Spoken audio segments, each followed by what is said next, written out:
malam untuk pemateri kita yaitu Dokter Reni Puspitasari, spesialis penyakit dalam. Selamat malam dokter. Malam, Dokter Pos. Malam, Mas Jaya.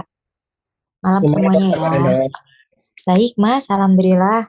Alhamdulillah dan apa juga selamat malam bagi bapak dokter. Baik, dokter hari ini akan bahas apa ya dokter ya? Ini bahas tentang, seperti biasa ya, materi untuk persiapan masuk PPDS. Kali ini bahas tentang materi endokrin ya. Ada Dokter. endokrin, terus apa lagi ya, Mas ya? Paling sering endokrin, paling banyak. Oh, jantung masih ada, Mas. Sama satu lagi apa ya? Paru. Ada sedikit tentang paru juga. Baik Gitu. siap. Nggak hafal saya. Lupa-lupa ingat. Oke, khususnya ke dalam ya Oke. dok. Iya. Baik, nanti apabila ada pertanyaan dari bapak dokter bisa disampaikan melalui kolom obrolan atau langsung messaging ke dokter. Baik, saya Oke. silakan kepada dokter untuk langsung mulai dokter. Monggo silakan. Oke. Iya. Assalamualaikum warahmatullahi wabarakatuh. Selamat malam kepada seluruh peserta webinar Dokter Pos. Saya Dokter Reni ya. Kali ini kita akan bahas lagi materi untuk masuk persiapan PPDS Interna. Sebelumnya, saya mohon maaf ya off cam karena sambil tidurin bayi nih ya. Jadi kalau ada suara-suara bayi-bayi mohon dimaklumi ya. Kita langsung aja mulai. Slide yang pertama. Oke, slide yang pertama. Di antara faktor Sudah di masuk bawah dokter. ini, udah ya, di antara faktor di bawah ini, manakah yang tidak memiliki peran dalam patofisiologi diabetes tipe 1? Jadi, secara umum ya, yang paling sering kan kita kenal ada diabetes tipe 1, ada diabetes tipe 2 ya. Kalau diabetes tipe 1 kan terjadi karena adanya destruksi dari sel beta pankreas ya, sehingga pabriknya yang rusak otomatis tidak bisa memproduksi insulin. Nah, diabetes tipe 1 ini terjadi melalui proses imunologi dan terjadi karena suatu idiopatik. Paling sering memang diabetes tipe 1 ini terjadi dari masa anak-anak ya. Kemudian kalau diabetes tipe 2 itu adalah diabetes yang terjadi karena adanya resistensi insulin. Jadi pabriknya tidak ada masalah, namun terjadi suatu resisten pada insulinnya gitu. Kemudian ada diabetes tipe-tipe yang lainnya. Sehingga kalau kita lihat dari nomor satu, manakah yang tidak memiliki peran dalam patofisiologi diabetes tipe 1? Maka jawabannya adalah yang A, resistensi insulin. Karena resistensi insulin itu terjadi pada diabetes tipe 2. Oke, lanjut Mas. Oke. Autoantibodi yang dominan pada diabetes tipe 1 dengan konsep dewasa adalah, jadi kalau kita lihat autoantibodi yang berkaitan dengan diabetes itu bisa GAD ya, atau glutamic acid dekarboksilase 65 autoantibody. Bisa juga ada tirosin fosfatase like insulinoma antigen, atau bisa juga insulin autoantibody beta cell specific sim transporter ya, dan lainnya lagi. Jadi pada proses dengan diabetogenik ini sebenarnya yang paling sering atau yang dominan terjadi itu pada kondisi dengan onset dewasa itu adalah GAD ya. Jadi kalau kita misalnya mau mengetahuinya apakah ini adalah onset dewasa atau tidak, maka kita lihat apakah anti GAD-nya positif atau tidak. Jadi jawabannya yang E. Lanjut. Sekarang nomor 3. Untuk mencapai sasaran terapi diabetes tipe 1, maka perlu komponen pengelolaan diabetes tipe 1. Jadi tetap mau diabetes tipe 1, diabetes tipe 2, maka kita perlu tahu bahwa tata laksananya itu ada terapi non farmakologi dan ada terapi farmakologi. Jadi kalau non farmakologi meliputi diet, kemudian olahraga ya. Sedangkan kalau terapi farmakologi ya tentu obat-obatan, baik itu obat oral anti diabetes atau pemberian insulin. Untuk terapi non farmakolo jadi kalau kita lihat pemberian insulin merupakan suatu terapi farmakologi ya. Kemudian pengaturan makan, olahraga, dan kemudian ada observasi atau pemantauan diri itu juga perlu dilakukan sebagai bagian dari non farmakologinya. Jadi untuk mencapai sasaran terapi kita memerlukan itu semua. Jawabannya yang E. Jawaban semuanya benar. Nomor 4. Berikut ini adalah penyakit-penyakit eksokrin pankreas yang dapat menyebabkan diabetes mellitus. Jadi, penyakit diabetes itu selain tadi diabetes tipe 1, diabetes tipe 2, ada juga diabetes tipe lain. Contohnya misalnya defek genetik pada fungsi sel beta. Misalnya kayak MODY itu adalah maturity onset diabetes ya. Jadi kayak yang tadi itu bisa terjadi karena defek pada kromosomnya. Kemudian bisa juga adanya defek pada kerja insulin. Misalnya seperti resistensi insulin tipe A, kemudian ya sindroma-sindroma lainnya gitu ya. Sedangkan bisa juga ada penyakit eksokrin pankreas. Seperti yang kita tahu bahwa pankreas itu kan tempat untuk memproduksi insulin. Jadi selain pada kondisi dengan diabetes tipe 1 yaitu defek pada apa namanya sel beta pankreasnya, maka bisa terjadi kondisi yang bisa menyebabkan diabetes, misalkan pada kasus seperti inflamasi pada pankreas ya atau pankreatitis atau adanya suatu trauma atau pankreatektomi atau misalnya ada neoplasma ya CA pada pankreas atau penyakit seperti fibrosis, pankreatopati dan lain sebagainya. Jadi eh, semua jawaban di atas itu bisa menyebabkan terjadinya diabetes mellitus. Selanjutnya, seorang laki-laki usianya 20 tahun ke UGD dengan kondisi GDA-nya 700, asidosis metabolik dan keton pada urin. Berat badannya 50, kemudian tinggi badannya 165, pasien memiliki riwayat keluarganya autoimun. Pernyataan yang benar terkait patofisiologi pemeriksaan C-peptide pada pasien ini adalah, jadi pasien ini adalah pasien yang pasien diabetes yang mengalami suatu kondisi ketoasidosis diabetik. Dilihat dari mana? Yang pertama adalah pasien ini GDA-nya tinggi ya, lebih dari 350. Kemudian dari pemeriksaan analisis gas darah juga ada asidosis metabolik, kemudian keton. Jadi bisa ketonuri atau ketonemia.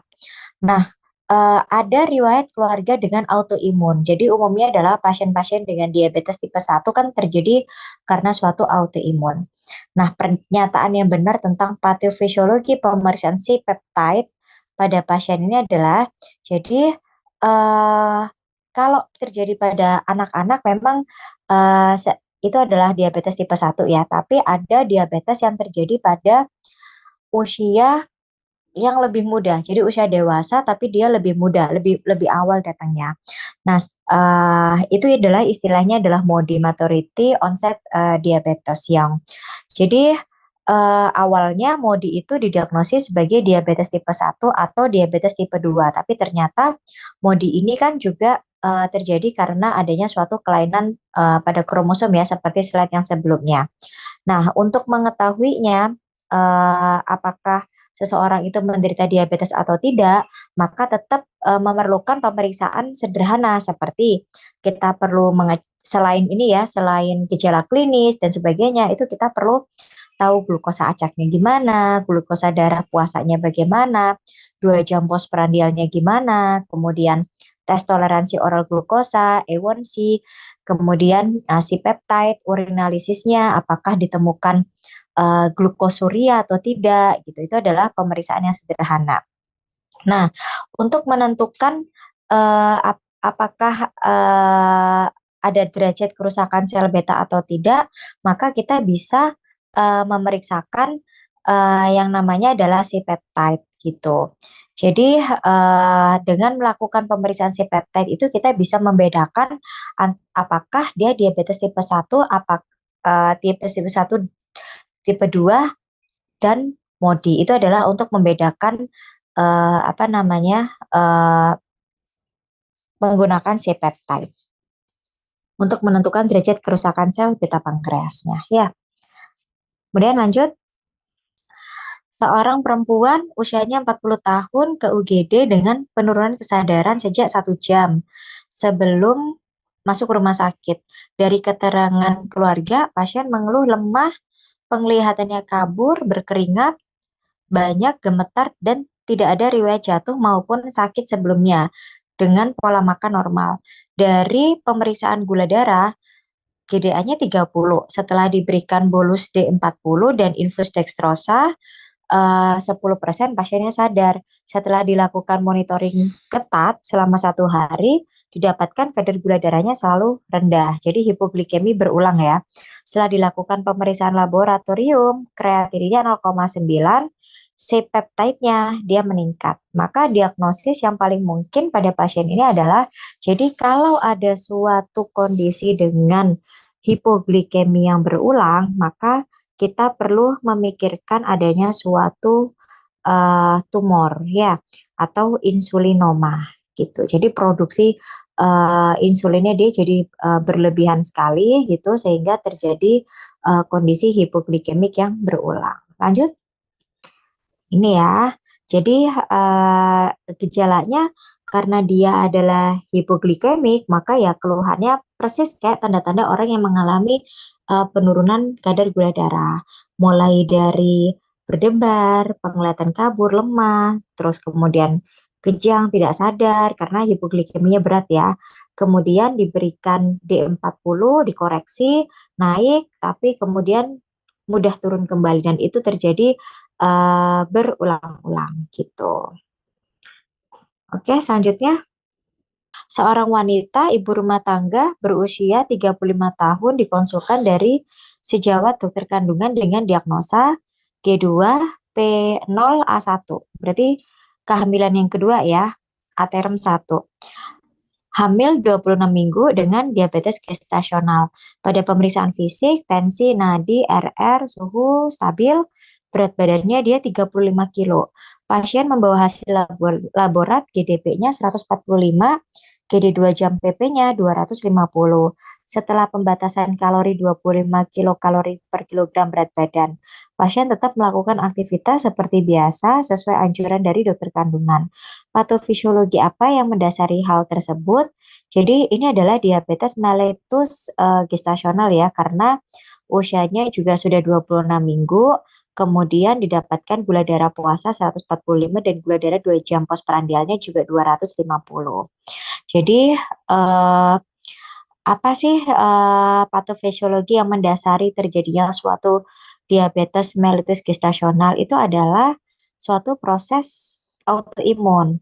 Jadi autoimun yang terjadi dipicu karena suatu proses kehamilan. Jadi kalau kita lihat pada kehamilan itu memang terjadi resistensi insulin secara fisiologis karena adanya peningkatan pada hormon-hormon kehamilan ya.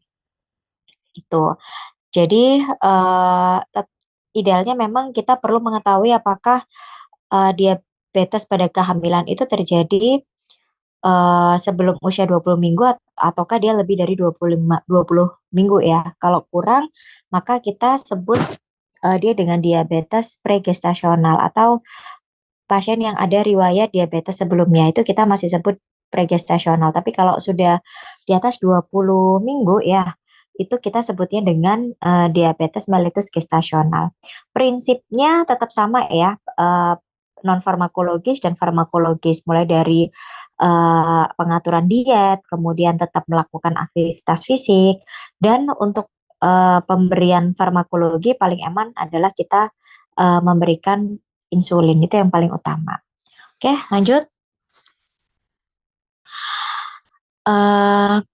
Ibu seorang perempuan 40 tahun ya, G1 P0A0, hamilnya 20 minggu, kemudian tensi, nadi, RR, suhu stabil, kemudian berat badan 65 kilo, dicek gula darah sewaktunya 250. Kemudian disuruh kembali lagi 3 hari kemudian dilakukan pengecekan gula darah puasa, ternyata hasilnya adalah 156. Diagnosis apa yang betul? Jawabannya ya diabetes gestasional karena dia ditemukan pada usia sudah 20 minggu. Jadi kalau kita lihat klasifikasinya diabetes mellitus kalau tipe 1 dia karena rusak ya pabriknya ya, berarti destruksi pada sel beta pankreas terjadi bisa karena autoimun atau idiopatik. Kalau tipe 2 adalah resistensi insulin. Kalau diabetes mellitus gestasional itu dia didiagnosis pada trimester kedua atau ketiga kehamilan. Ciri yang paling penting adalah dia tidak didiagnosis diabetes pada sebelum kehamilan atau pada kehamilan yang masih awal-awal itu dia tidak ada riwayat diabetes, tidak didiagnosis diabetes. Terjadi karena suatu proses autoimun ya berkaitan dengan kehamilannya itu sendiri. Oke, lanjut. Seorang ibu usianya 40 tahun dikonsulkan sejawat dokter kandungan. Oh, ini sama ya seperti tadi ya. Loh, sama ya Mas ya? Kok persis Kan ya? dokter. Sama ya, betul ya? Persis ya? Tadi Oke. saya beda dokter, yang satu ini tabelnya sama dokter soalnya dok, cuma bedanya Oh, yang satunya oh, penjelasannya tentang klasifikasi, yang satunya tentang narasi dokter. oh, oke, oke, oke, oke. Tapi sama-sama pertanyaannya diagnosis. Lanjut ya, lanjut, lanjut. Lanjut aja nih dokter. Ya, oke, sama persis ya. Intinya adalah jawabannya sama yaitu diabetes gestasional ya.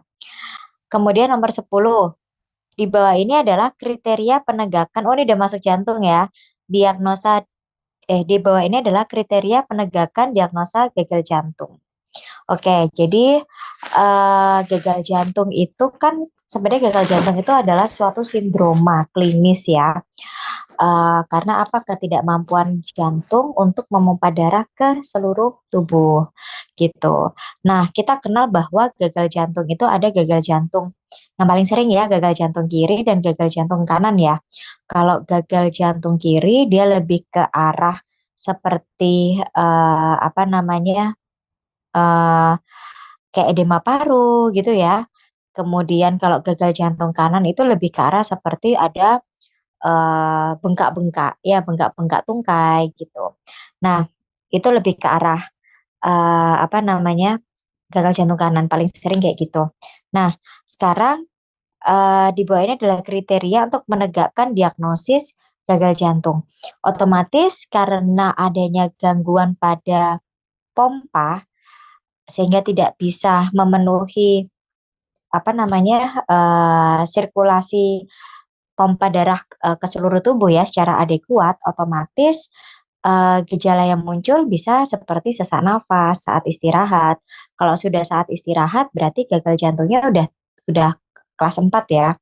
Kemudian dia bisa sesak pada saat aktivitas atau lemah, tidak bertenaga. Kemudian retensi air seperti kongesti paru, misalnya edema paru, edema tungkai itu bisa terjadi. Kemudian abnormalitas struktur jantung bisa kita temukan dan tentu bisa ditemukan abnormalitas fungsional jantung. Ya tentunya kalau fungsi jantungnya terganggu ya otomatis eh, simptom dan sign-nya itu juga akan muncul. Jadi jawabannya adalah benar semua. Lanjut, nomor 11. Laki-laki 72 tahun mengeluh beberapa minggu mengalami sesak yang memburuk. Pasien juga mengalami keluhan dada seperti ditindih benda berat dan sampai pingsan saat naik tangga di rumahnya.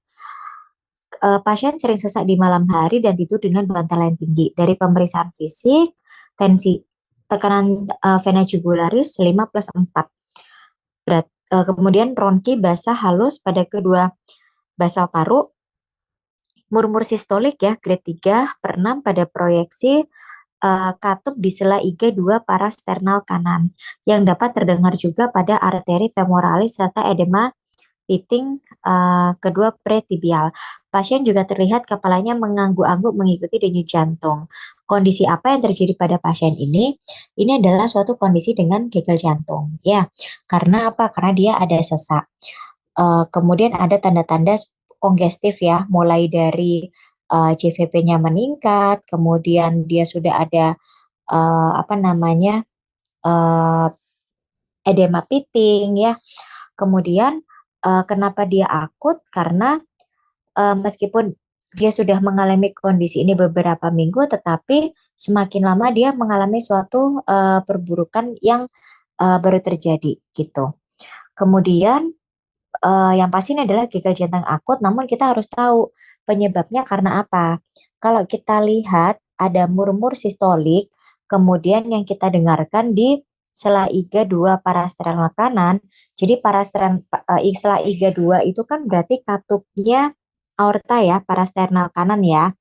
Kalau kiri kan berarti pulmonalis. Kalau sela iga 2 kiri itu berarti pulmonalis. Jadi kalau kita lihat di sini eh dia murmurnya sistolik. Kalau murmur sistolik yang didengarkan pada sela iga 2 parasternal kanan, maka dia adalah aorta stenosis. Tapi kalau dia murmurnya diastolik pada sela iga 2 parasternal kanan, berarti dia aorta regurgitasi gitu. Jadi jawabannya adalah yang B. Berikut selanjutnya, ini ada pembahasannya nih selanjutnya. Nah, ini sama kayak tadi ya. Kalau heart failure atau gagal jantung berarti dia sindroma klinis, ada simptom, ada sign-nya gitu ya. Kemudian diagnosis stenosis aorta dari mana? Intinya adalah dia adalah murmurnya sistolik. Kita bisa dengarkan di sela 2 iga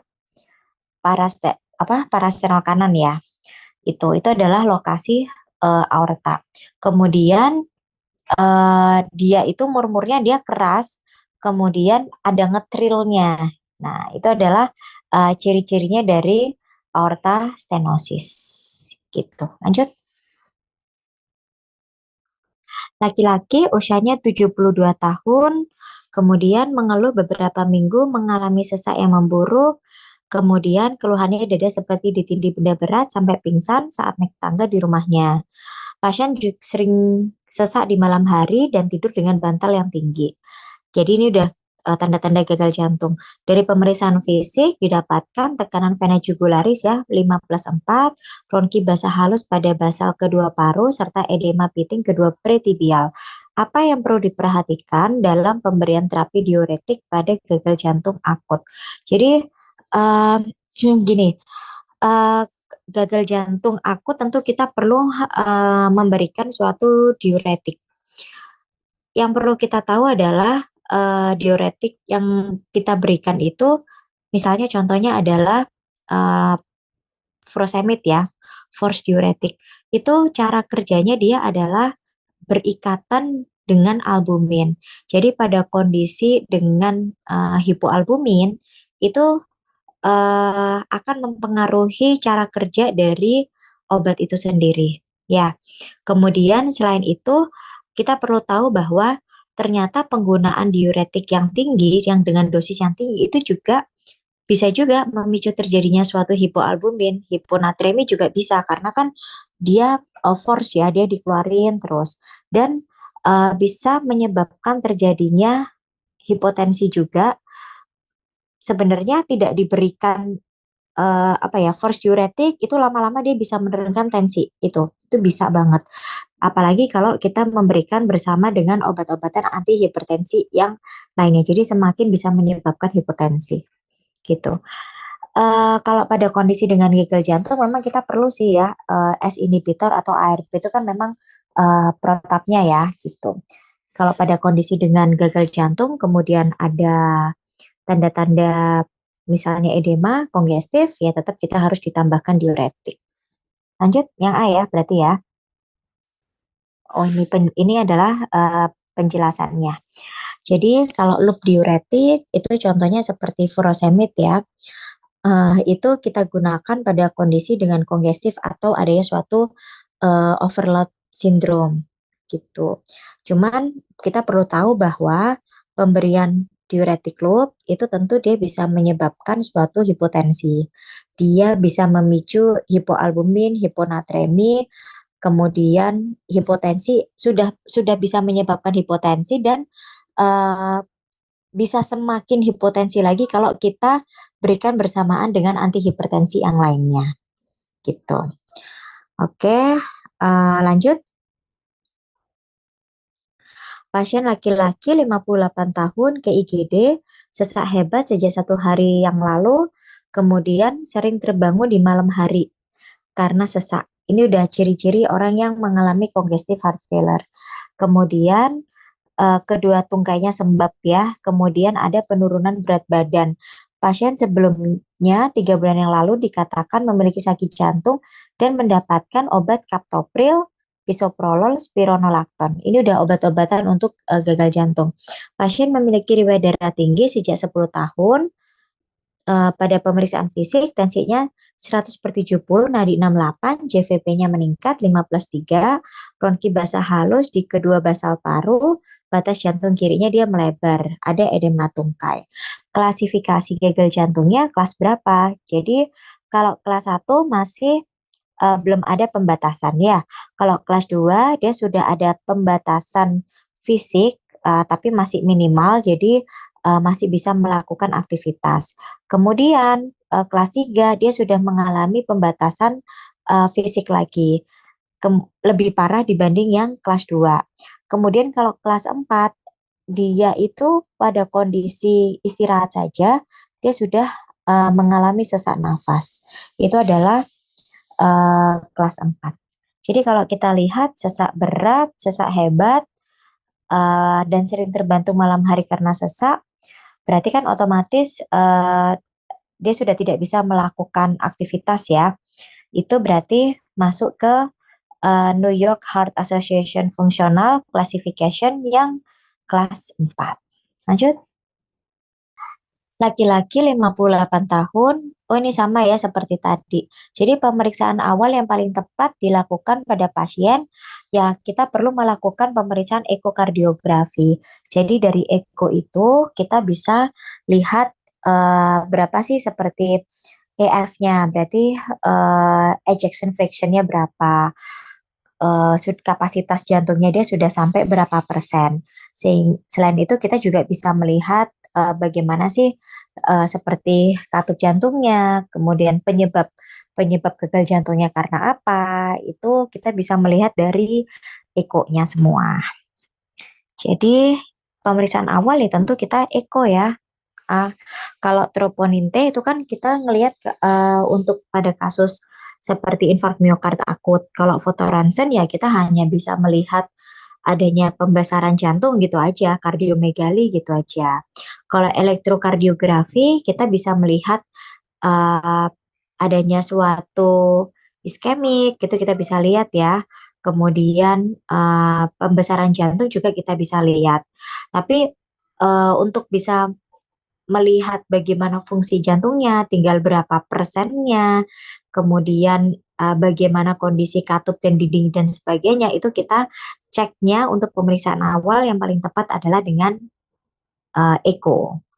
Lanjut nomor 15. Upaya pencegahan gagal jantung pada kelompok pasien dengan resiko tinggi dapat melalui beberapa cara, seperti upaya pencegahan jantung itu kita bisa obati penyebabnya dulu. Contoh misalkan, jadi gagal jantung itu kan pasti ada suatu sebab akibat ya.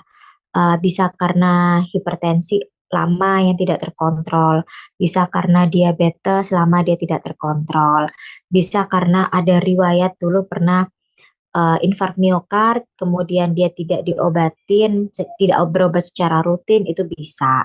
Jadi yang pasti adalah kita harus mengobati infark jantung segera dan kita cegah jangan sampai terjadi infark yang berulang.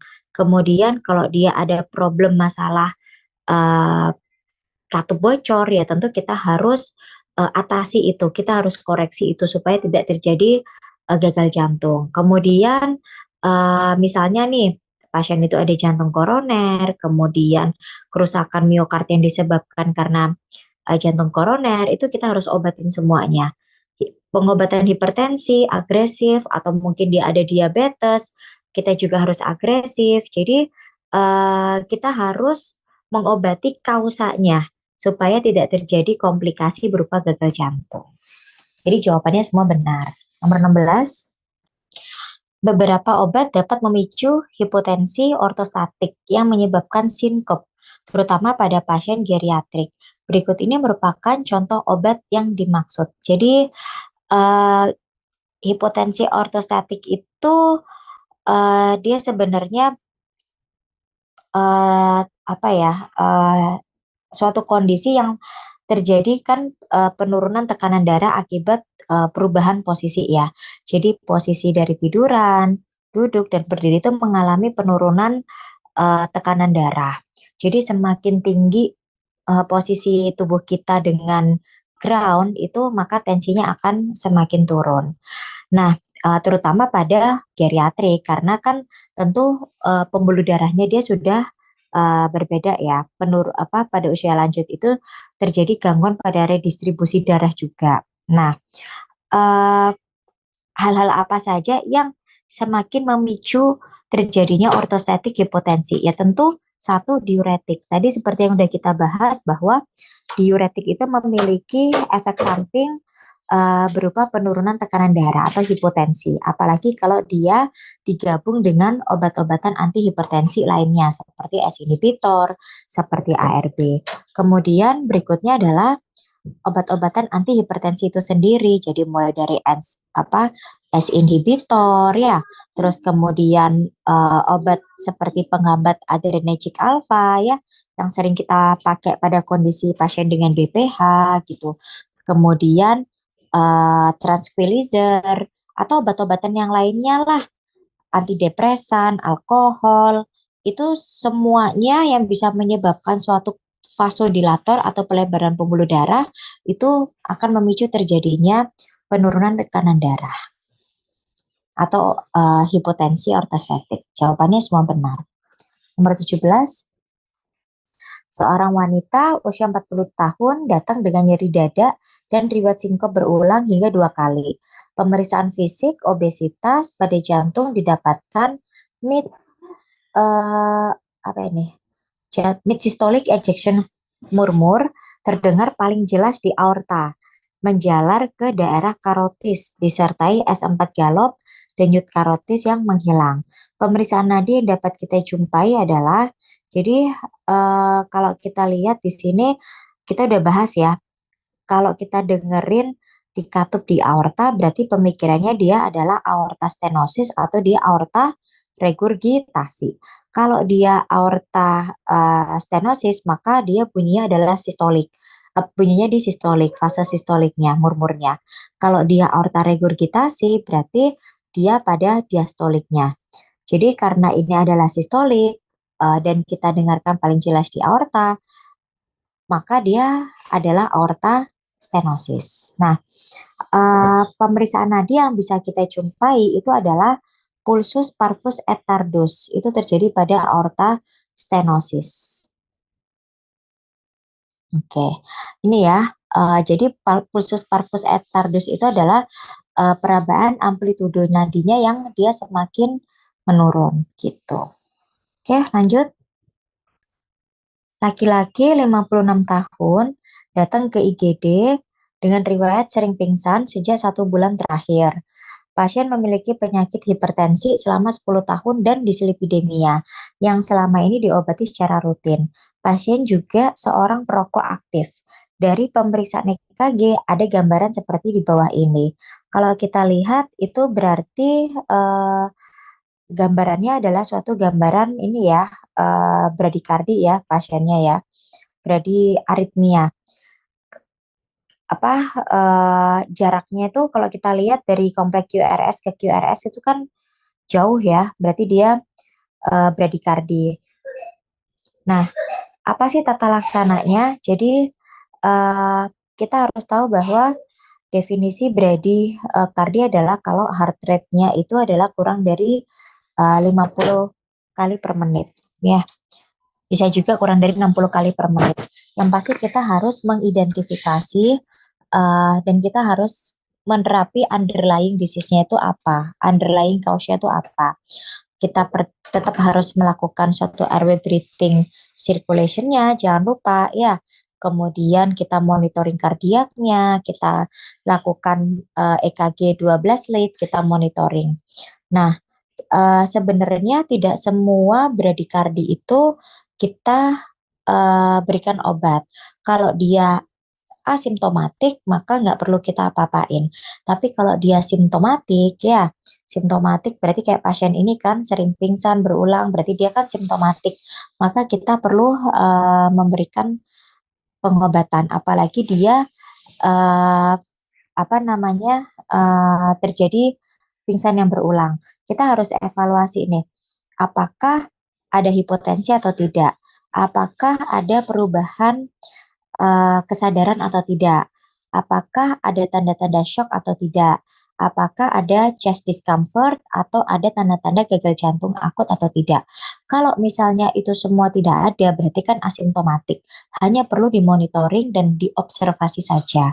Tapi kalau misalnya ternyata ada tanda-tanda persisten bradiarrhythmia, maka kita perlu memberikan terapi untuk bradiarrhythmia itu. Apa ya? Apakah obatnya? Yaitu atropin. Itu nomor satu ya. Jadi sulfat atropin.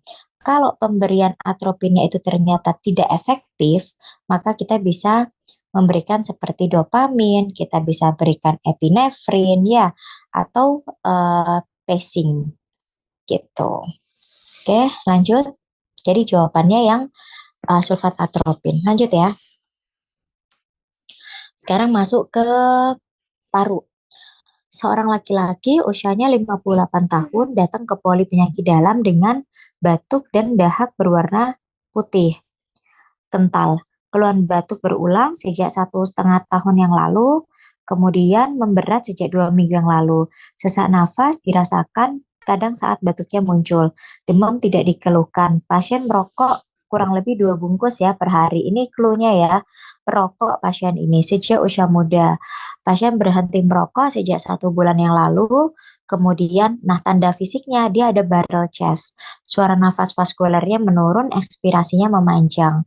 Foto ronsennya dia hiperinflasi. Jadi ada riwayat merokok lama, kemudian pemeriksaan fisiknya barrel chest, kemudian foto ronsennya uh, hiperinflasi ya, berarti memanjang ya gambaran parunya ya. Kemudian dari spirometrinya FEV1 per KVP 68% dengan FEP-nya prediksi 35%. Maka diagnosis pada pasien ini berdasarkan spirometri post bronchodilator adalah PPOK berat. Jadi yang membedakan adalah kalau asma sama PPOK dulu ya, itu adalah dari spirometrinya. Kalau misalnya uh, post bronchodilator kemudian dilakukan spirometri ulang, itu ternyata mengalami kenaikan ya sebesar 200 cc dan 12% dibanding nilai awalnya, maka dia adalah asma bronkial. Tapi kalau dia tidak mengalami kenaikan ya, maka dia masuk ke kondisi PPOK. Nah, kalau sekarang kita lihat nih, PPOK itu dia ada yang mild, ada yang moderate, ada yang severe, ada yang very severe. Kita lihat dari mana? Kita lihat dari FEV1-nya apakah kurang berapa dari predicted-nya. Kalau kita lihat pasien ini kan prediksinya 35% ya. Berarti kalau 35%, antara 30% sampai 50% FEV1-nya dari nilai prediksi itu masuk ke PPOK yang severe, PPOK berat. Ya, lanjut. Seorang wanita usianya 50 tahun ke IGD karena sesak nafas progresif sejak 1 tahun terakhir, memberat dalam 1 minggu terakhir. Suami pasien riwayat merokok 2 bungkus per hari. Pasien sehari-hari memasak menggunakan kayu bakar. Pasien saat dilakukan pemeriksaan tanpa sesak berat, pure sleep breathing, toraksnya emphysematus lung, retraksi interkostal. Tensinya 120/70, heart rate 100 kali dengan saturasi oksigen 92%. Pada pemeriksaan paru ditemukan ekspirasinya memanjang. pada pemeriksaan radiologi gambarannya seperti di bawah ini. Maka diagnosisnya adalah jawabannya PPOK ya, karena satu ada riwayat suaminya merokok 2 bungkus per hari, kemudian dia juga menggunakan kayu bakar kalau memasak, kemudian ada poor sleep breathing, foto ronsennya emphysematus, dan dia sesak dengan retraksi interkostal. Ya, jadi jawabannya ini kelihatan tuh setelah iganya tuh melebar tuh antar iganya. Jadi jawabannya adalah PPOK. Lanjut, ini ya sama kayak tadi. Ini sama sih. Terus lanjut. Oke. Seorang laki-laki 67 tahun ke IGD sesak nafas memberat sejak seminggu, batuk berdahak warna kuning. Pasien mulai ada keluhan sesak dan bunyi ngik-ngik sejak 5 tahun yang lalu dan keluhan makin lama makin sering timbul sejak 6 bulan ini. Pasien punya riwayat merokok sejak usia muda dan baru berhenti sejak 5 tahun ini. Selama ini keluhan sesak mereda dengan menggunakan obat semprot yang diberikan dokter. Namun keluhan seminggu terakhir tidak mereda meski sudah menggunakan obat semprot. Pemeriksaan fisiknya, dadanya barrel chest, wheezing pada semua lapang paru. Hasil lab eosinofilnya lebih dari sama dengan 300 dengan saturasi O2-nya 96%. Tata laksana medikamentosa yang paling tepat pada pasien ini adalah algoritma treatment ya pada pasien dengan PPOK. Jadi kalau dia sehari-harinya maka kita bisa memberikan eh, laba atau lama ya. Kalau dia tidak ada perbaikan maka bisa kombinasi laba plus lama gitu. Bisa juga kita tambahkan laba, lama, dan ICS. Lalu kalau misalnya dia muncul eksaserbasi, maka obat-obatannya dia yang sudah pakai laba atau lama, itu kita bisa kombinasi lagi dengan laba plus lama plus ICS gitu. Cuman kita perlu tahu kalau pada pasien itu sebelumnya dia adalah smokers, maka kita harus tambahkan antibiotik yaitu berupa antibiotik dengan jenis azitromycin.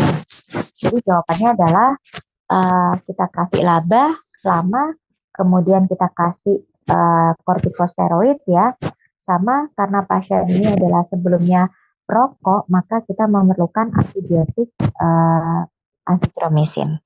Algoritmanya adalah seperti itu. Lanjut. Diagnosa TB pleura ditegakkan berdasarkan jadi TBC itu memang dia bisa di mana-mana ya, tidak hanya di parenkim paru, tapi bisa juga TBC itu terjadi di pleura.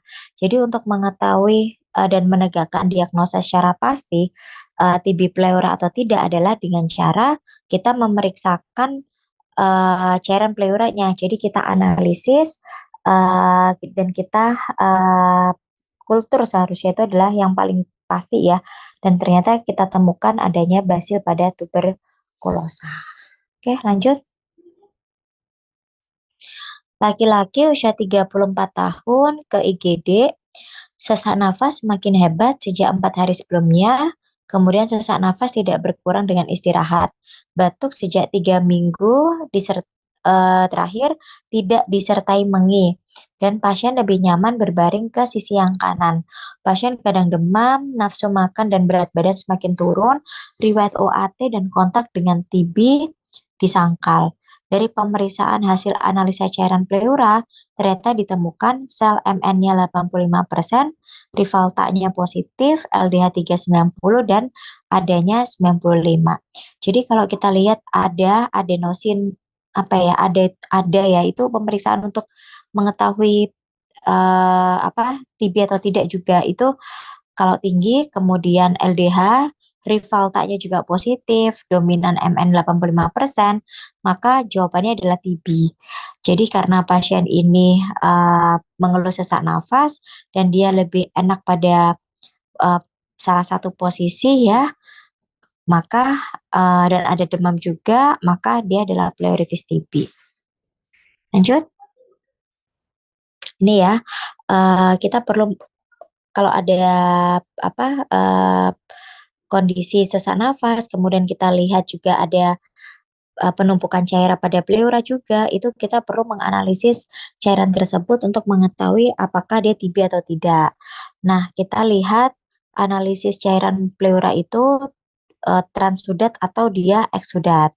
Kalau misalnya transudat, ciri-cirinya adalah dia proteinnya dalam efusi kurang dari 3, kemudian LDH-nya kurang dari 200 ya. Kemudian rivaltanya dia negatif. Kalau eksudat dia proteinnya lebih dari 3, LDH-nya tinggi di atas 200, kemudian rivaltanya positif. Contoh misalnya kayak eksudat berarti yang TB itu contohnya. Kemudian pemeriksaan sitologi ini kita jadi bisa mengetahui nih kalau misalnya dia dominan neutrofil, maka dia infeksinya akut. Kalau dia dominan limfosit, berarti dia adanya suatu infeksi kronik. Bisa seperti tuberkulosis pleuritis, bisa seperti limfoma maligna. Atau kalau kita temukan misalnya sitologinya, misalnya cairannya ternyata dia tidak jernih ya, misalnya warnanya merah, kita perlu mencurigai bahwa itu adalah malignansi. Lanjut. Seorang wanita 40 tahun ke poliklinik dengan sesak nafas memberat sejak 2 hari ini dan tidak berkurang dengan istirahat. Batuk sejak 3 minggu terakhir, tidak disertai mengi dan pasien lebih nyaman berbaring ke sisi kanan. Kemudian berat badan, demam sering dikeluhkan, tidak terlalu tinggi, nafsu makan dan berat badan menurun, tidak ada riwayat minum OAT sebelumnya. Dari pemeriksaan hasil analisis cairan pleura itu MN-nya dia 85%, rivaltanya positif, LED-nya 100, AD-nya 40. Terapi yang paling tepat untuk kondisi di bawah ini adalah, nah karena dia rivaltanya juga positif ya, kemudian AD-nya juga 40, maka pasien ini adalah suatu TB gitu. Jadi pengobatannya sama dengan TB paru, kita perlu memberikan antituberkulosis minimal 6 bulan. Oke.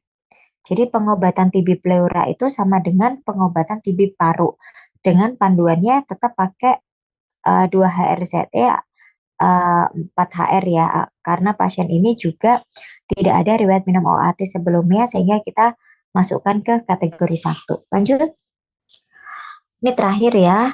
Pernyataan berikut ini yang benar tentang Mycobacterium atipik adalah kecuali.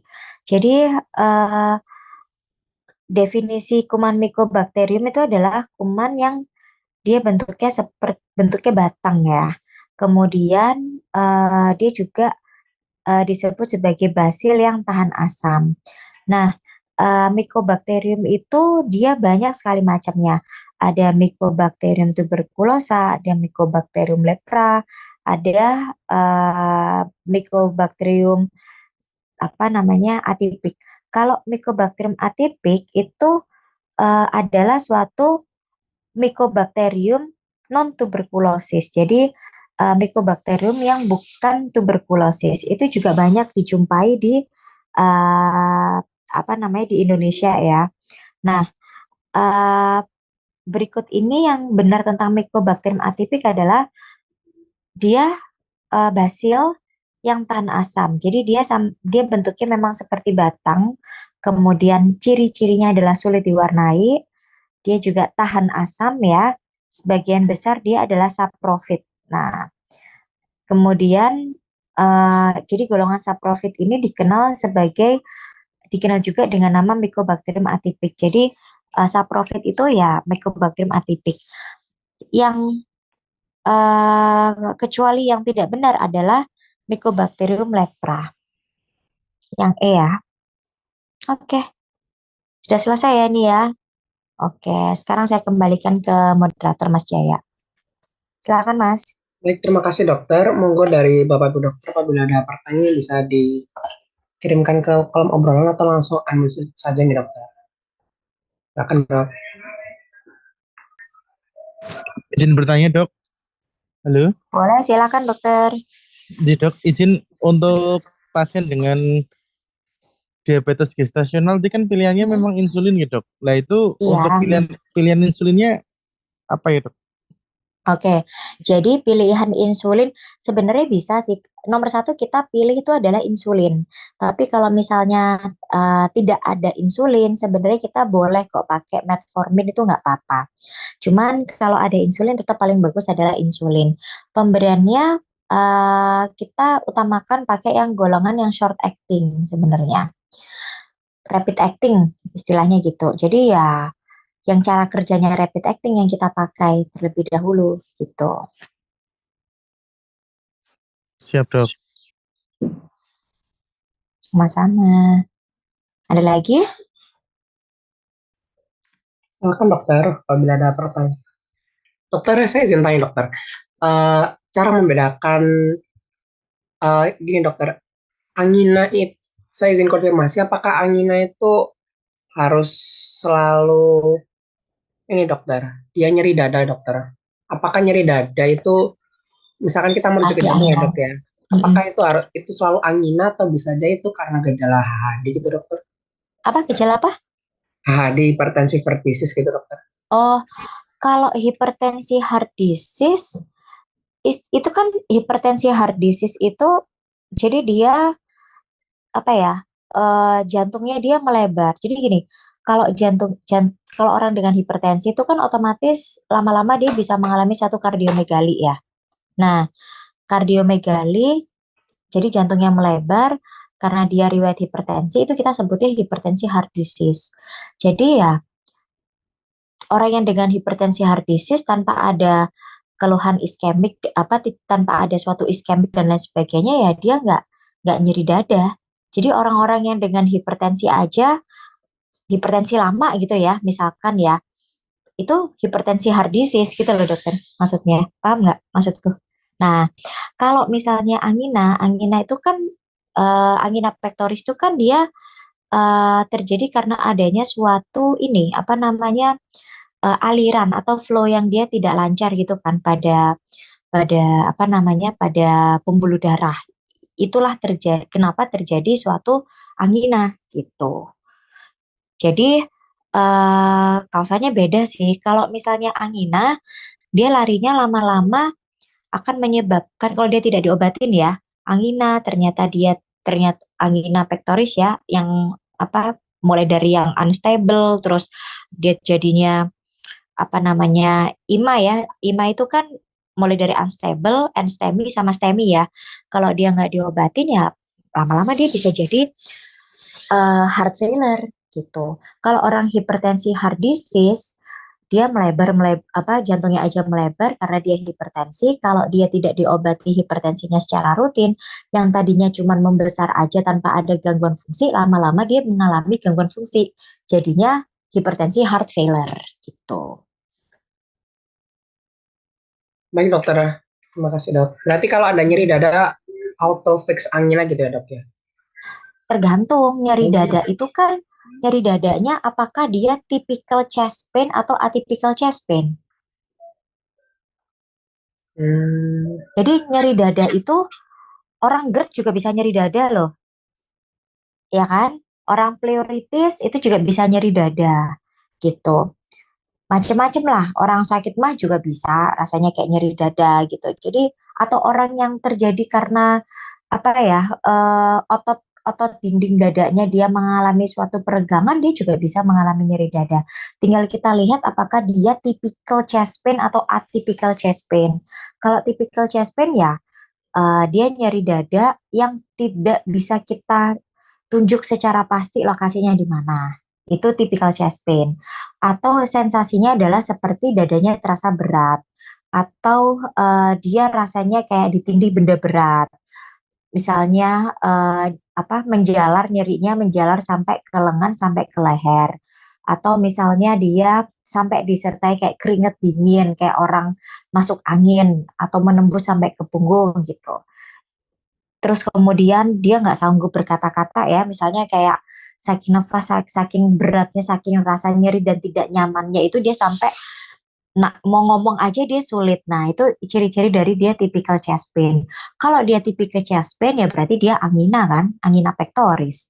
Kalau dia kalau dia atypical chest pain berarti kan dia bukan disebabkan karena problem di jantung gitu. Jadi Baik. kalau orang hipertensi heart disease, apakah dia bisa mengalami suatu angina? Bisa. Berarti dia nggak cuma hipertensi heart disease aja, berarti dia ada diagnosa tambahan lagi gitu maksudnya. Baik, jelas dokter. Terima kasih dok. Sama-sama. Dokter yang lain silakan dokter. Selamat malam dok, izin bertanya dokter. Dok, saya izin bertanya terkait tata laksana pada pasien shock kardiogenik dok. Apakah ada tempatnya untuk diperbaiki dulu cairannya, kemudian baru diberikan inotropik atau bagaimana ya dok urutannya? Apakah langsung inotropik dulu atau bagaimana dokter? Terima kasih ya dok. Sama-sama. Jadi bedanya itu adalah kalau kardiogenik sama satu lagi. Gini, kalau misalnya shocknya kardiogenik kita berikan inotropik. Langsung kita bisa berikan. Kalau dia shock septik, nah kalau septik itu jangan langsung inotropik, tapi kita berikan ini dulu, cairan dulu, karena untuk mengisi cairan intravaskulernya gitu. Tapi kalau dia kardiogenik kita bisa langsung berikan inotropik, tapi kalau misalnya dia karena sepsis ya septik itu kita berikan cairan terlebih dahulu gitu. Baik dok, terima kasih. Sama-sama. Dari dokter Evan mungkin dokter ada pertanyaan dok, apa dokter Bernardi dokter? Mau bertanya dong, Oke, silakan dok. kalau untuk PPOK dari ronsen toraknya, kasnya ada nggak dok ya? Kalau PPOK khasnya dari ronsennya ya, itu ya ini emphysematus lung. Jadi jarak antara sela iganya dia melebar dan jantung paru-parunya itu molor gitu. Kayak persis kayak gambaran yang foto ronsen yang pada pasien yang perempuan tadi itu loh dok, kan ada gambaran foto ronsennya ya. Mungkin bisa dibalikin lagi ke slide kali ya Mas Jaya ya. Yang seorang perempuan suaminya merokok tadi sama dia pakai kayu itu.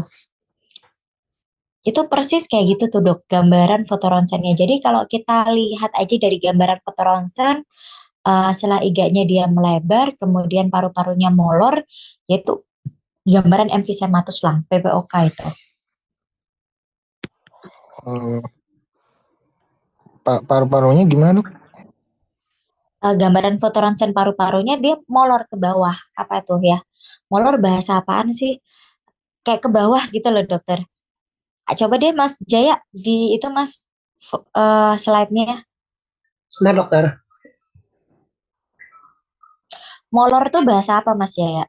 Bahasa Jawa ya? Ngalor dokter. Hah? Melar kali ya? Ngalor Apa? itu bahasa Jawa ke utara dokter. Pokoknya ke bawah gitu loh Mas. Apa itu namanya? Memanjang. Ngidul ke selatan. Coba ditunjukin. Googling tentang yang ngalor tadi dokter. Enggak. Fotoin ronsen itu loh, foto ronsen tadi yang slide nomor berapa tuh yang ada gambaran foto ronsen orang PPOK. Oh. Coba ada foto ronsen. Nah, itu tuh. Molor Nah, tak dokter? Iya, molor. Apa tuh bahasa Molor itu Indonesianya apa? Apa ya? Molor ya. Digedein, Mas. Coba lihat. Nah, foto ronsennya. Iya dokter. Memanjang ke Kayak bawah. memanjang. Nah, itu dokter Bernard. Jadi Ukurannya bertambah. iya betul, Dokter Benardi ya. Jadi kalau kita lihat tuh itu gambaran foto ronsennya khas sekali tuh. Jadi sela iganya melebar. Itu kan bisa kelihatan banget ya antar iga atas sama iga bawah itu antara setiap iga itu jaraknya dia lebar-lebar.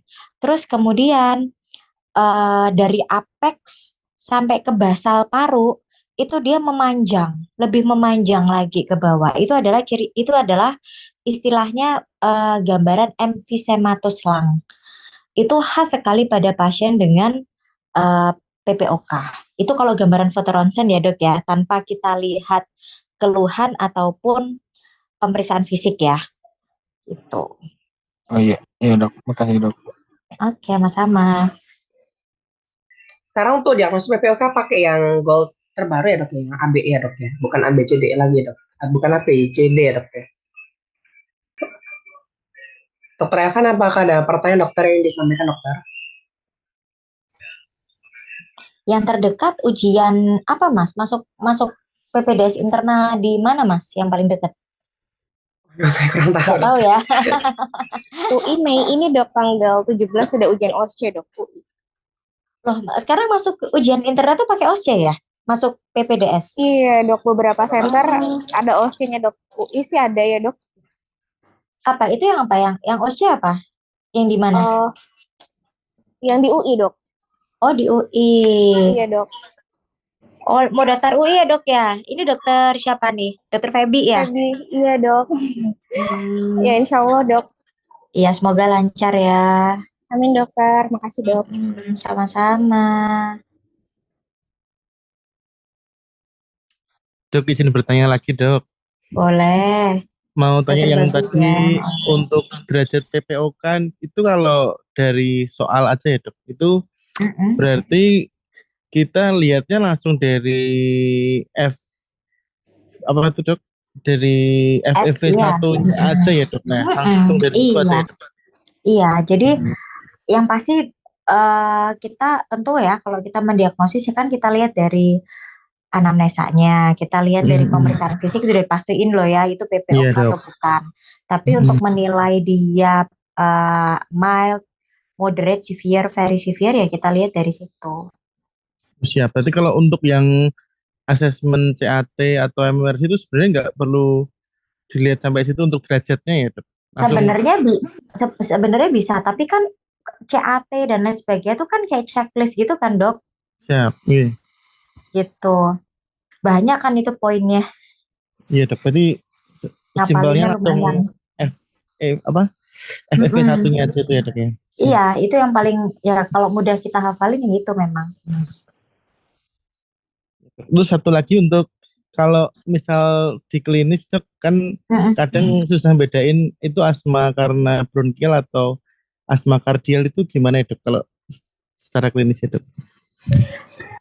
Kalau asma bronkial sama asma yang kardiak, ya. Iya dok.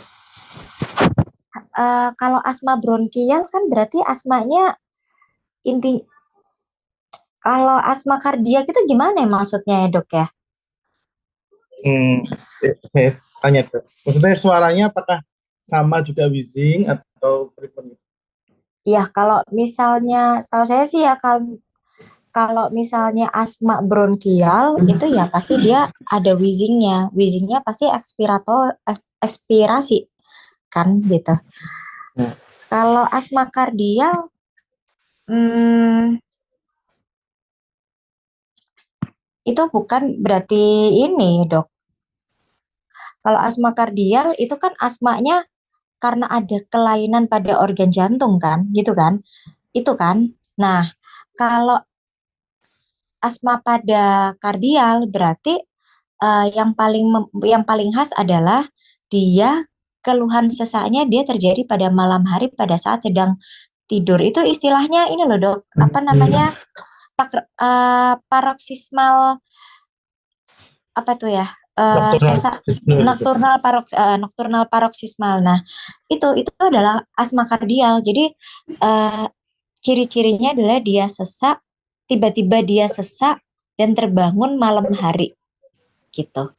Tapi kalau misalnya asma bronkial, dia nggak mengalami tiba-tiba sesak karena terbangun malam hari karena tiba-tiba sesak gitu enggak gitu.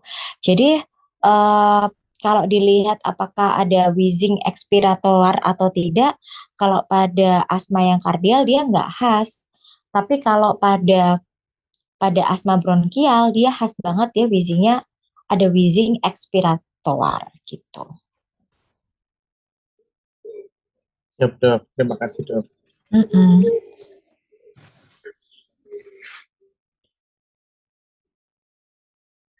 Dokter izin tanya dokter, kalau Mm-mm. pada pasien yang hipertensi dengan serangan asma, apakah Mm-mm. dokter merekomendasikan untuk nebul salbutamol gitu dokter, atau mendingan dipakai semprot aja dokter? Kalau Kan gini, asma itu dia kan asma tuh kan ada derajatnya ya. Kalau kita lihat berarti dia ada riwayat asma dan ada riwayat apa lagi satu lagi? Jantung ya, apa ya taruhlah hipertensi, hipertensi terus akhirnya dia jadi ada apa hipertensi heart disease ya Mas Jaya tadi ya pertanyaannya ya. Enggak dokter, maksudnya kayak hipertensi biasa aja gitu dokter, waktu dia serangan Oh, jadi tensinya mm-mm, naik gitu dokter. mm-mm, mm-mm. Ya tetap Mas. Jadi pengobatan asma untuk eksaserbasi akut kan dia tetap membutuhkan eh, ini apa namanya beta 2 agonis gitu. Jadi gini kalau dia udah riwayat sakit asma, otomatis dia perlu yang namanya semprotan. Itu dia udah harus punya, dipegang di rumah tuh udah dia harus punya gitu. Tinggal kita lihat asmanya dia tuh asmanya yang masih kelas berapa gitu kan. Ada pengobatan inhalasi dia yang untuk reliever, ada yang untuk controller kan gitu. Jadi meskipun dia itu dengan hipertensi, kalau dia punya riwayat asma, dia membutuhkan controller, nggak peduli dia obat hipertensinya dia tetap jalan, kontrolernya tetap jalan gitu kan. Kalau suatu ketika ternyata ada eksaserbasi akut, ya tetap dia harus pakai yang reliever gitu. Meskipun dia ada riwayat hipertensi, tetap aja dia pakai reliever yang semprot itu. Itu kalau kondisinya dia di rumah. Kalau misalnya ternyata dia udah pakai reliever yang di rumah itu ternyata tidak membaik ya, berarti kan ada faktor pemicunya akut ya, pokoknya nggak ngatasin lah obat yang di rumah ya, berarti dia tetap harus ke membutuhkan obat yang inhalasi langsung kan nebulisasi kan gitu.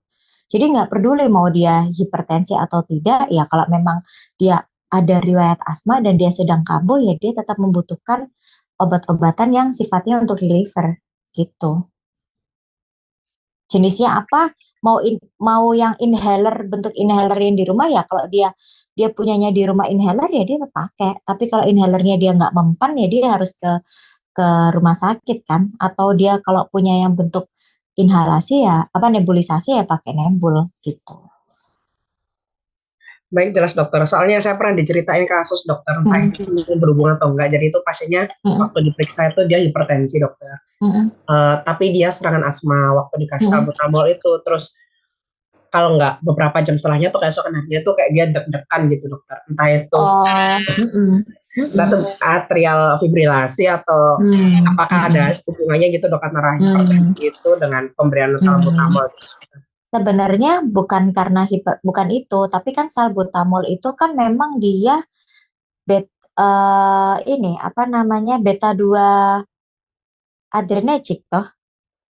Nah, ya kan salbutamol itu beta 2 adrenergic kan Oke gitu. dokter, beta salbutamol beta 2 agonis.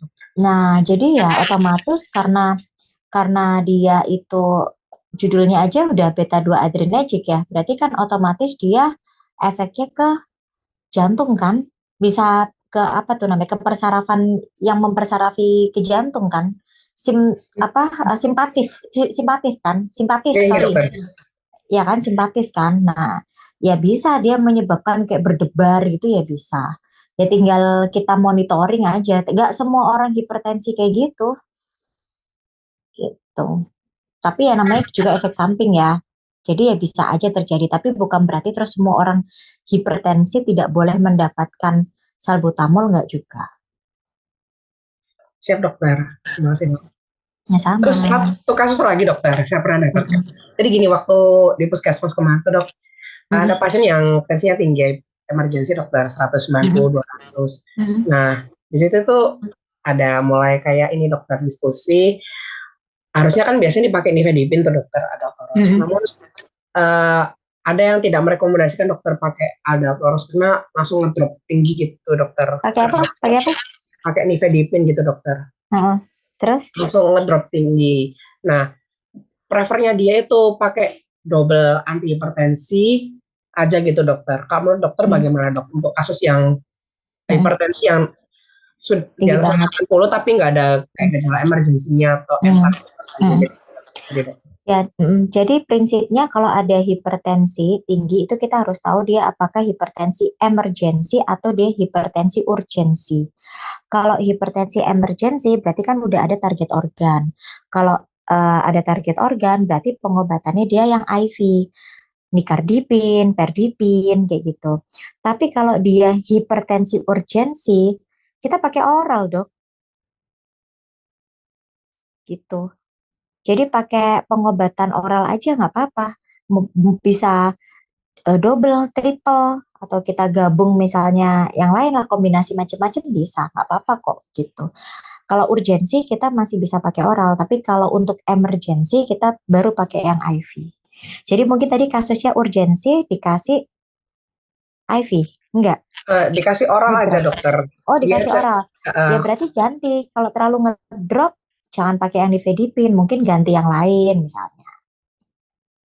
Kombinasi bisa kok, kadang-kadang hipertensi urgensi kita kasih CCB kayak amlodipin gitu ya. Aku pernah itu tinggal kasih amlo, CCB-nya amlodipin ya, terus kemudian kombinasi pakai S inhibitor atau pakai ARB gitu, terus kemudian kita pakai beta blocker gitu, turun kok, Dok. Yang penting dia nggak ada sama sekali ya, nggak ada keluhan apapun kan, berarti kan urgensi, dia bukan emergensi gitu. Baik, dokter. Ini Mm-mm. terima kasih, dokter. Berarti ini ya, Dok, ya nggak apa-apa ya, Dok, ya. Kalau misalkan dipakai yang selain golongan nifedipin bla bla bla. Boleh. Nifedipin pun kan ada yang nifedipin juga tergantung kan, mungkin dikasihnya dosis yang berapa gitu kan. Nifedipin kan bisa 2 kali sehari, mungkin bisa 3 kali sehari kan gitu. Ada juga yang kayak apa tuh namanya, yang cuma satu kali sehari, satu kali kayak adalat oros tuh loh, Dok. Nah itu Ini, kan, dokter. oh dikasih adalat oros. Iya, pas itu dia dikasih nifedipin ada toros tuh, dokter, katanya langsung ngedrop banget gitu, Dok, sampai kayak lemes gitu pas Padahal ditanya. cuma 1 kali. Iya, dokter. Oh, ya udah. Pokoknya dikasih Namanya nifedipin. namanya pasien kan ada cocok nggak cocoknya ya, Dok ya. Ya udah berarti ya jangan dikasih itu. Ada orang yang lebih cocok pakai nifedipin biasa, ada orang yang lebih cocok pakai yang, ya namanya orang kan beda-beda kan gitu. Yang penting pokoknya masih ngikutin alur aja, Dok, gitu. Ribet ya, Dok, ya kadang-kadang kalau adjustment obat kayak gitu tuh, Dok, ya. Ya, Teorinya ya, bilang kan, tapi kok cocok. beda pasiennya. Ya nggak apa-apa. Makanya kan perlunya kalau kita ngasih terapi ke orang kan kita tanyain lagi feedbacknya, ada keluhan nggak, kan gitu. Cocok nggak Bu pakai obatnya, gitu. Lebih enak mana, yang kemarin apa yang sekarang, kan gitu. Gitu. Jelas, dokter. Dok, satu kasus lagi, dokter. Mm-mm. Kemarin itu pernah periksa pasien, dia itu sudah dapat eh apa sih ini? Amlodipin dosis 10 sama saudaranya kaptopril tuh, dokter, golongan ARB, dokter. Lisinopril, ramipril. Lupa saya, dokter. Pokoknya itu, dokter. Mm-mm. Sudah dikasih itu namun tensinya masih 160, Tinggi. dokter. Mm-mm. Misalkan, dokter, kalau di refer ke dokter jantung itu bagaimana, dokter? Apakah sebenarnya kasus itu masih bisa nggak apa-apa ditangani dokter umum, namun dengan misalkan kasih kaptoprilnya dosisnya dinaikkan jadi 2 kali lipat nih gitu, dokter? Loh bisa aja. Jadi kan pengobatan itu kan kita bisa kombinasi-kombinasi ya. Bisa CCB plus ARB atau S inhibitor, bisa plus beta blocker. Udah dicoba sampai ke sana nggak? Tapi tergantung ketersediaan obat juga ya, Dok ya. Kalau Iya, dokter. misalnya ketersediaan obat nggak ada sama sekali, ya udah dicoba mentok tapi tetap nggak turun, ya berarti kan ada alasan untuk memang perlu di refer gitu. Tapi kalau misalkan ternyata masih ada obat, ya kita bisa kombinasi aja. Misalnya nih mau pakai golongan CCB apa, contoh amlodipin ditambah S inhibitor, kita mau pilih pakai, boleh pakai kaptopril nggak apa-apa, mau pakai lisinopril nggak apa-apa, mau pakai ramipril nggak apa-apa gitu ya. Atau misalnya adanya kita yang ARB nih, misalnya mau pakai yang kandesartan, mau pakai Nah, itu kan dasar telmisartan, dokter maksud ya. ARB. Iya, Kandesartan kan ada 8, ada 16. Kita udah coba belum pakai dosis-dosis maksimal? sudah Kalau 16 dokter. udah 16 sama 16. Ya udah tinggal amlodipin 10 mili, kasih kandesartan 16 mili. Kalau masih belum ada perbaikan, kita coba kasih beta blocker, bisoprolol gitu. Dikasih dulu gitu. Biasanya tetap bisa turun gitu. Kalau misalnya nggak bisa turun lagi, ya coba kita bisa gabungin misalnya pakai diuretik tuh. Kalau ada HCT kita bisa tambahin gitu. Bisa dikombinasi-kombinasi. Kalau ternyata memang misalkan udah nggak bisa, berarti kan tensinya nggak turun-turun ya, bandel ya gitu ya ibaratnya. Ya berarti kan dia bisa hipertensi refraktor gitu ya istilahnya. Kita perlu rujuk sih. Gitu. Baik, siap dokter. Mm-mm. Soalnya kasihan gitu dok, kok udah minum kandesartan sama amlodipin udah dosis mentok 16 sama 10 kok nggak turun-turun gitu. Coba tanyain juga tuh cara makannya pasiennya gimana, kayak hidup pasiennya gimana. Susah Dia obes, diatur dokter. susah diatur. Jangan-jangan dia nggak berobat teratur bisa loh dok, nggak minum obat teratur bisa. Atau makanannya dia, ya kan, masih yang tinggi natrium, atau misalnya dia masih kurang istirahat, atau dia obesitas, itu bisa mempengaruhi semua gitu. Oke, siap dokter. Memang faktor Mm-mm. resikonya sangat banyak sekali dokternya. Edukasi, Iya. apalagi edukasi keluarganya. Kalau susah-susah refer aja nggak apa-apa. Ya dokter suruh minta rujukan aja ke puskesmas gitu, nanti kamu rumah sakit mana gitu kayak. Iya. Mas Jaya ini udah lulus ya Mas ya? Udah di mana Mas sekarang? Masih belum dokter, masih Oh DM. belum. Sekarang semester berapa? DM tahun terakhir dokter. Oh tahun terakhir. Berarti udah koas ya? Luas Sudah ya? dokter. Lulus Re abis ini. Amin. PTP apa gimana? Kenapa Apa mau dokter? langsung? Abis ini mau ngapain? Abis lulus? Nggak tahu dokter mau kemana. Kok nggak tahu kamu? Aduh, nyoba ke dalam, tapi kok realitanya seperti itu. Lo kan sering ngisi-ngisi webinar kayak gini kan lumayan tuh berarti. Iya Eh, toh? Waktu jaga, ya suka ilmunya dokter, cuma waktu ke pasiennya. Seru sih dok sebenarnya dok. Apalagi kalau jaga GD Sutomo itu. Bener ta. Eh, ini dok, maksudnya tahu gitu loh kayak kerjanya, wala kayak kerja dokter di drakor gitu dok. Drakor. Jadi kayak evaluasi Capek. pasien, terus lapor ke PPDS, lapor ke DPJP, nanti rembukan, terus nanti delegasi saya terapi ini gitu. Oh. Gini. Banyak sih dok pengalamannya, cuma habis check-up-nya ke dalam itu mesti ini dok, penjaga IGD itu kan banyak berdiri. Saya juga punya flat foot, jadinya kayak varisesnya kadang muncul gitu. Ya apapun lah yang terbaik ya. Semoga dimudahkan dan diberi kelancaran semuanya buat peserta semuanya juga. Semoga lancar ya. Amin dokter. Oke. Baik, sebenarnya sudah nggak ada lagi pertanyaan dokter, saya izin tutup nih dokter. Oke Mas. Baik, terima kasih pada dokter teknik spesialis penyakit dalam sudah memberikan materi, dan Bapak dokter yang sudah bergabung. Saya izin tutup. Wassalamualaikum warahmatullahi wabarakatuh. Terima kasih dokter. Waalaikumsalam warahmatullahi wabarakatuh. Terima kasih semuanya ya. Saya Oke, Dok. izin. Ya, makasih Mas.